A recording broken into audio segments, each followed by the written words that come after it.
आप देख रहे हैं तेलंगाना समाचार। కరీంనగర్ డీసీసీ కార్యాలయంలో ఎమ్మెల్యేలు మేడిపల్లి సత్యం, మక్కన్ సింగ్ రాజ్ ఠాకూర్ ఇతర ముఖ్య నేతలతో కలిసి మీడియా సమావేశంలో మంత్రి పొన్నం ప్రభాకర్ ఈ నెల 24వ తేదీ చొప్పదండి శాసనసభ నియోజకవర్గంలో గంగాధర మండలంలోని ఉప్పరమల్యాల గ్రామం నుండి కుర్క్యాల చౌరస్తా మీదుగా గంగాధర వరకు PCC chief Mahesh Kumar Goud, AICC in charge Meenakshi Natarajan Janahita Padayatra ఉంటుంది. పార్టీ గత 19 నెలలుగా చేస్తున్నటువంటి ప్రజాహిత కార్యక్రమాలను ప్రజలతో చర్చిస్తూ ఇంకా సూచనలు సలహాలు స్వీకరిస్తూ ప్రజల యొక్క సంతోషంలో భాగస్వామ్యమైతూ కష్టాల్లో కూడా తీర్చడానికి ప్రభుత్వంలో ఉన్నాం కాబట్టి ఆ జనం హితం కోరుకుంటూ ఒక వినూతనంగా అధికార పార్టీకి సంబంధించినప్పటికీ రాష్ట్ర కాంగ్రెస్ అధ్యక్షుడిగా పార్టీ పక్షాన వారికి అండగా ఏఐసీసీ ఇన్ఛార్జ్ మీనాక్షి నటరాజన్ గారు, రాష్ట్ర ప్రభుత్వ ముఖ్యమంత్రి గారి పూర్తి సహాయ సహకారాలతో ఈ యాత్ర కొనసాగుతూ ఉంది. ఈ యాత్రకు సంబంధించి స్థానిక శాసనసభ్యుడిగా మేడిపల్లి సత్యం గారు పూర్తిగా సమన్వయం చేస్తూ ఉన్నాడు.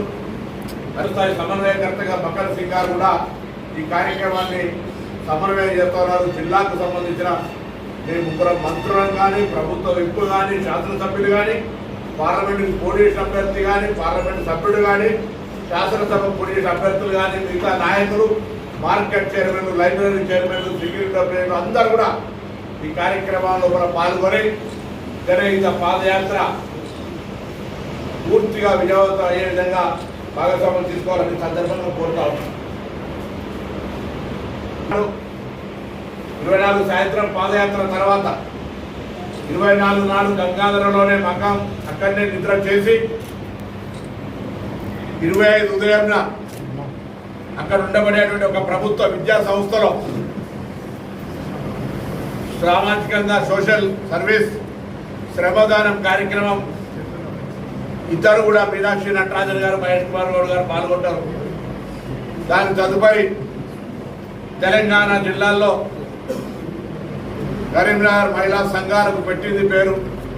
అటు పావలాలే వడ్డీ లేని రుణాలు కావచ్చు, ఆర్టీసీ బస్సులకు యజమానులు కావడం కావచ్చు, సోలార్ ప్లాంట్ల యజమానులు కావచ్చు, ఇందిరా క్యాంటీన్ల యజమానులు కావచ్చు, పెట్రోల్ బంకులు కావచ్చు, ఈ విధంగా మహిళల సాధికారికతకు ప్రభుత్వం తీసుకుంటున్న అంశాల పట్ల మహిళలతో కొంత ఇంట్రాక్షన్ జరగడంతో పాటుగా తదుపరి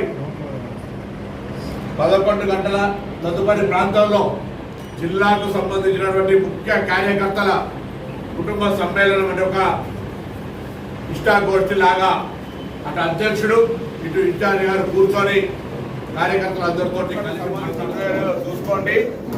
ఎన్నికల కమిషన్ స్వయం ప్రతిపత్తి గల సంస్థ కేంద్ర ఎన్నికల సంఘం కనుసంధానంలో పనిచేస్తుంది. ఆ కేంద్ర ఎన్నికల సంఘం వివక్షపూరితంగా ప్రజలంతా అనుకుంటా ఉన్నారు భారతీయ జనతా పార్టీ అనుబంధ సంఘంలాగా పనిచేస్తుందని. కాబట్టి ఎవరి ఓట్లు ఉన్నాయో లేదో, ఈ ప్రభుత్వం ఓటు చోరీ చేసిందో ఎవరికి వారు వెరిఫై చేసుకోమని కూడా కోరుతాం.